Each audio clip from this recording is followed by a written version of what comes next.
তলৰ খাপৰ মানুহৰ লগত কথা নপতা শকত আবত ডাঙৰ মন্ত্ৰী জয়ন্ত মল্ল বৰুৱাৰ দুখত ভাগি পৰিছে মন্ত্ৰী জয়ন্ত মল্ল বৰুৱা দুখতে খাবও পৰা নাই শুবও পৰা নাই ৰাইজে হেনো ভুল বুজিছে জয়ন্ত মল্ল বৰুৱাক ৰাইজে ভুল বুজাৰ বাবে জয়ন্ত মল্লৰ দুখৰ সীমা নাই হে ফেসবুকতে পৃষ্ঠা ভৰাই ভুল নবুজিবলৈ অনুৰোধ প্ৰসংগ আছিল গৰুখুটিৰ 90 জনী চুৰি হোৱা গিৰগাই 20 জনী গাইৰ চুৰ ধৰা পৰাত 20 জনী উলাল জয়ন্ত মল্ল বৰুৱাৰ পত্নীৰ মালিকাধীন ফাৰ্মত তাৰ পিছতে ৰাজ্যজুৰি সমালোচনাৰ থকা হৰকা বিজেপিক কথা বিখন দেখি মুখ্যমন্ত্ৰীয়ে জয়ন্ত মল্লক দিলে ধমক তাৰ পিছতে ৰাইজক বুজাবলৈ মন্ত্ৰী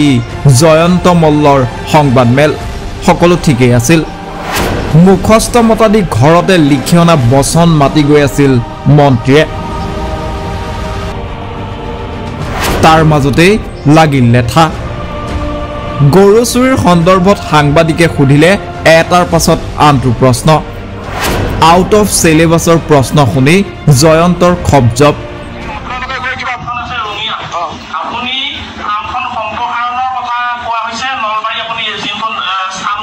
অৱশেষত প্ৰশ্নৰ সঠিক উত্তৰ দিব নোৱাৰি জয়ন্তই পাহৰিলে খ্ৰীষ্টাচাৰ ভদ্ৰতা সাংবাদিকক চূড়ান্ত অপমান কৰি মন্তব্য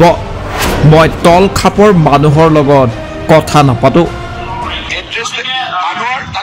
আপনিও পঢ়িব নাজানে তাতে ভুল মোৰ পত্নী তাকে নলবাৰীৰ ঘৰৰ এড্ৰেছ দিয়া আছো আপুনি পঢ়িব নাজানে এইবিলাক আপোনাৰ দৰে ইমান তলৰ শ্ৰেণীৰ মানুহৰ লগত কথা নাপাতো আপোনালোকৰ মালিকে কেতিয়াবা সুধিব মই উত্তৰ দিম মালিকক যিকেইটা প্ৰশ্ন সুধিছো সেইকেইটা উত্তৰ দিলো ধন্যবাদ এই ঘটনাৰ পিছতে সাংবাদিকক অপমান কৰাক লৈ ৰাজ্য তোলপাৰ ঘটনা বিখন দেখি জয়ন্ত মল্ল বৰুৱাৰ অসম এৰি পলায়ন অৱশেষত মুখ্যমন্ত্ৰীয়ে ক্ষমা বিচাৰি জয়ন্ত মল্লকো ক্ষমা খুজিবলৈ ধমক দিলে পিছে নিজকে ডাঙৰ মন্ত্ৰী বুলি ভবা ডাঙৰ মন্ত্ৰীয়ে ক্ষমা খুজি ইমান তললৈ নামে কেনেকৈ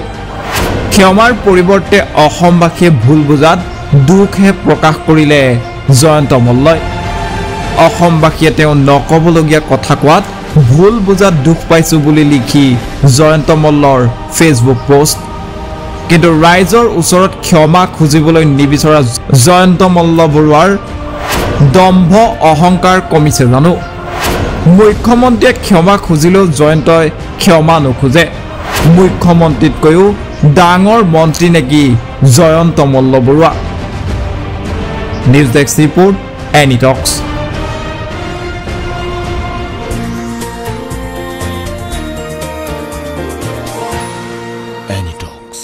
সতৰ বিপৰীতে ৰাইজৰ স্বাৰ্থত